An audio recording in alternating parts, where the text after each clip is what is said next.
I've got unique deals with these med sub carriers. How did I get unique deals? These are partners of mine. We collaborate with them. We help them with creating new products. We don't just replace people. We don't just move people to move them to reset the commissions and stuff like that. I'm a good partner.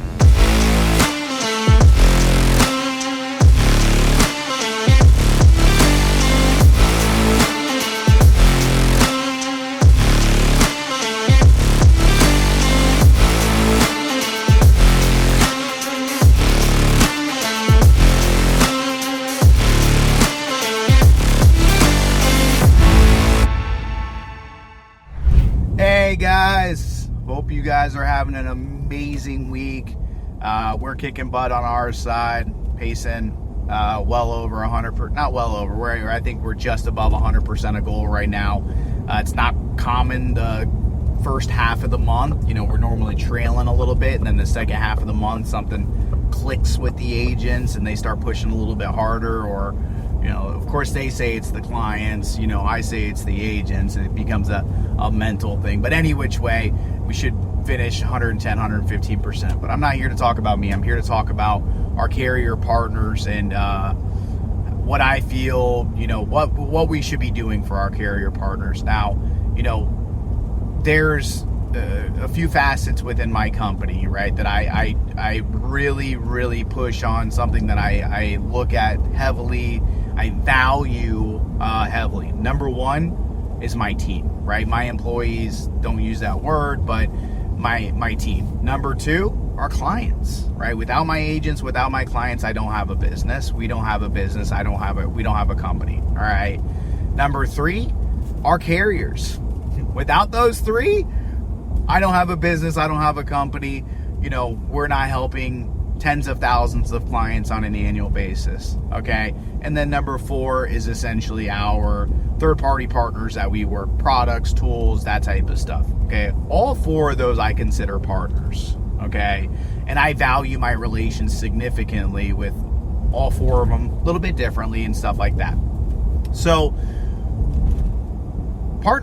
carrier partners, though. Listen, guys, these guys aren't making money. These companies aren't making money, on the med sub side of things. And I'm dominantly a med sub, so I'm kind of talking more med sub than MA and stuff. I don't know all the statistics on MA. I'm assuming they're profitable pretty quick on those. Hence why the MA carriers, carriers push MA more than med sub. Med sub takes 4 years, 3.5 to 4 years before they start becoming profitable. And you look at a year like today, these carriers are losing 10, 15, 20 cents on every dollar that they're putting out. They're losing money right now, right? Versus making the 5, 10, 15, 20% or 20 cents on every dollar. Okay, percent as well, right? We have to help these carriers get, be successful, because without the carriers, we wouldn't be successful. We wouldn't be where we need to be without those carriers, okay?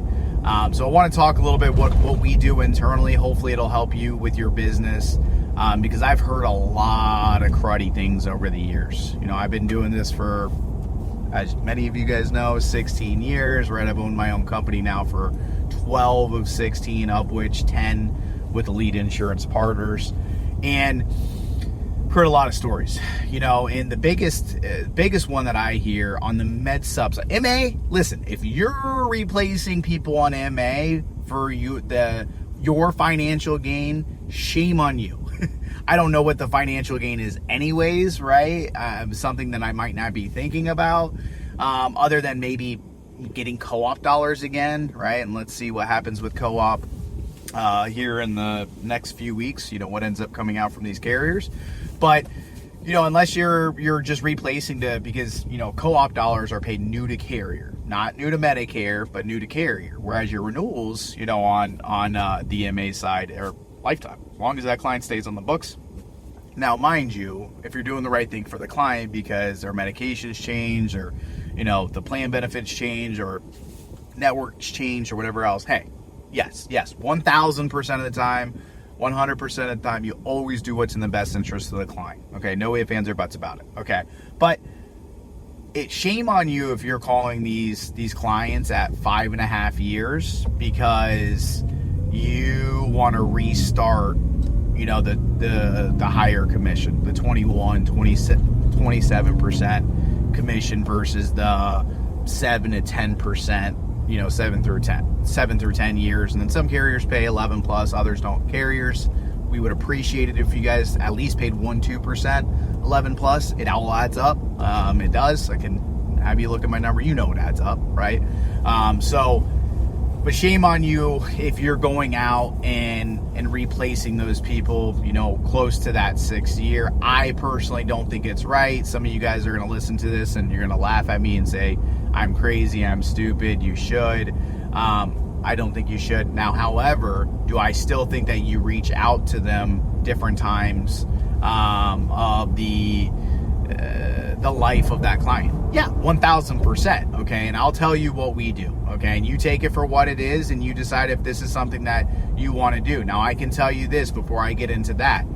I've got unique deals with these med sub carriers. How did I get unique deals? It's because of the fact that I think this way. These are partners of mine. We collaborate with them. We help them with creating new products, right? We tell them what our clients want. But that's not the big reason. It's because they're making freaking money, right? When they send this over to their actuaries, and their actuaries are like, yeah, Elite Insurance Partners has, the best, if not, top. And I've heard we've got the best with some of the med sup, if not most of the med sup. Not every single carrier tells me, right? Persistency out there. Well, I can work on unique deals, and that be extra dollars, okay? That doesn't happen often, okay? So don't go beating down the door at the carriers. It be other things. I can't tell you exactly what it is, but I definitely have unique deals, okay, compared to 90, probably 9% of the market. And it doesn't matter if you're one of the big 3 FMOs. I've got unique deals compared to other people. How? Why? I'm a good partner, right? We don't just replace people. We don't just move people to move them to reset the commissions and stuff like that. Now, let me tell you what we do. Are we proactive with reaching out to them on a monthly, annual basis, and then every few years? Yes, 100%. We just do it a little bit differently, right? So we send them out a letter about 6 weeks prior to their policy anniversary, and that letter is pretty basic. I mean, it's, hey, if you got a rate increase, you're not happy with it. The carriers, unfortunately, not all carriers notify us if you got a rate increase, so we just don't know. Give us a call if you're unhappy with your plan. All right, that's the basis of it. Now, it's a lot longer than that. We've been sending the same letter out, guys, for 10 years. 10 years. I don't even think I've changed a word in 10 years.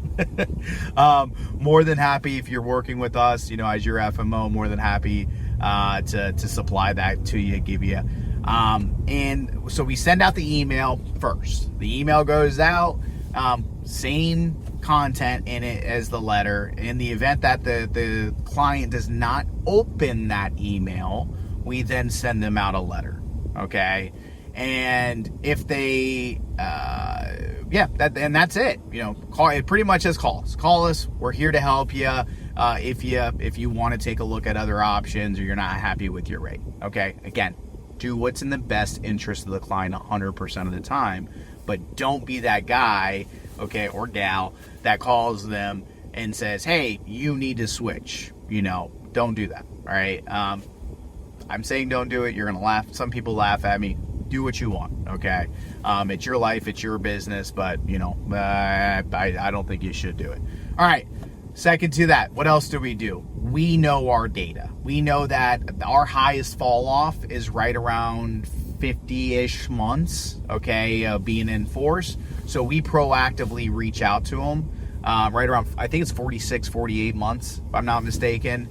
And we actually put an outbound call with our customer care team. Now, our customer care team are all licensed agents, but that scripting is very just asking questions, right? It's not going in and say, oh, you need to switch. You've probably gotten really high rate increases. I can tell you this, that with our scripting, most of our clients, I'd say over 90% of those clients are so happy with their plan, they don't want to switch. Even if they've gotten, if their premiums have increased $50, $60, $70, $80 up to this point, they're so happy with it. Now, do we get 10 or 15% that say, yes, I just can't afford this anymore, right? I love the coverage. I got to switch, or, I got to switch because the premiums are too high and I don't use it and I'm thinking about Medicare Advantage, right? We have those conversations. However, the scripting is we're not trying to switch you. We're not trying to switch you. We're trying not switch you either. Okay. At the end of the day, it's just a very general conversation to feel that client out. We are here for you. There you go. Right.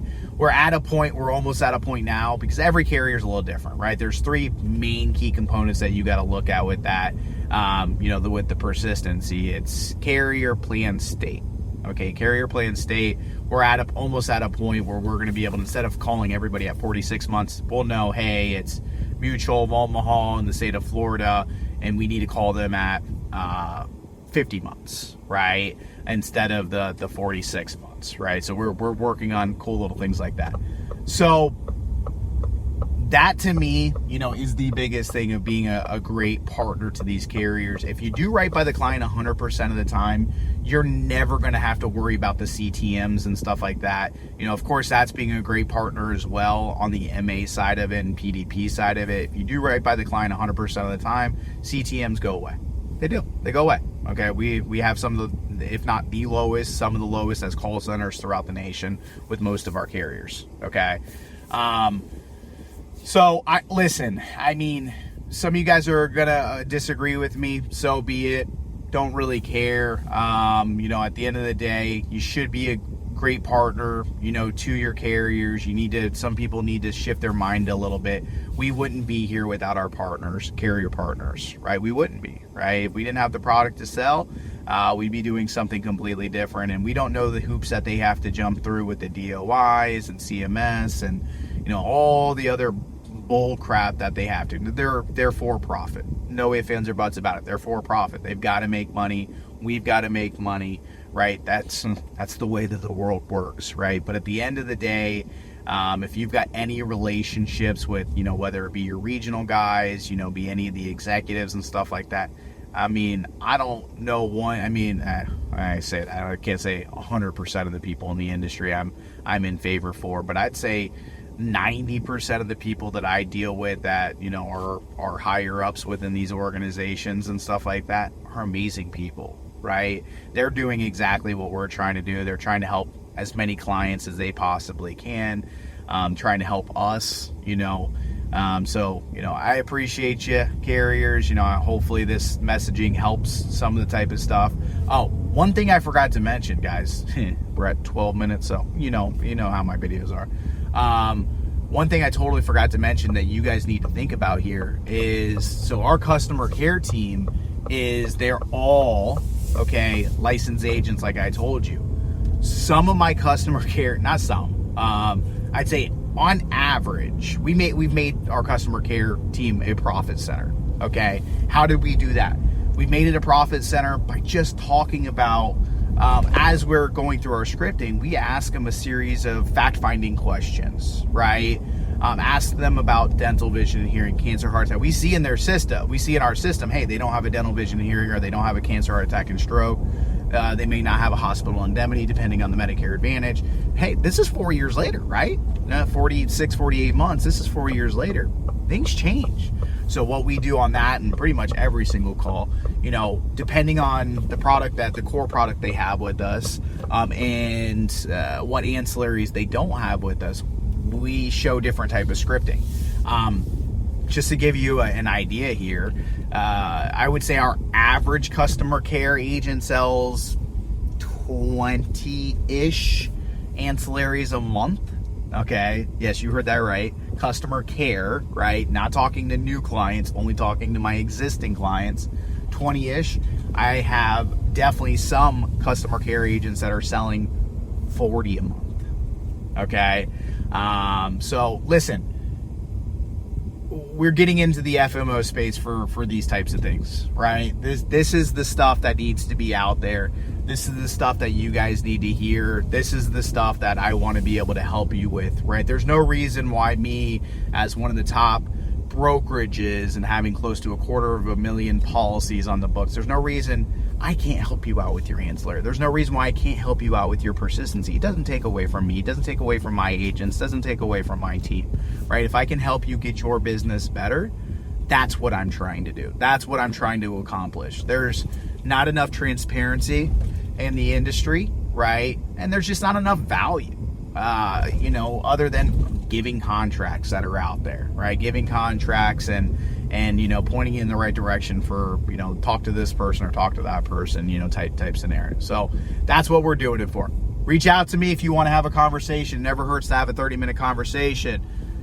TheEliteBrokerage.com. You can get a hold of us. You can get a hold of us on brokerage at teameip.com. And you also can get a hold of us on any of our social media accounts. All right.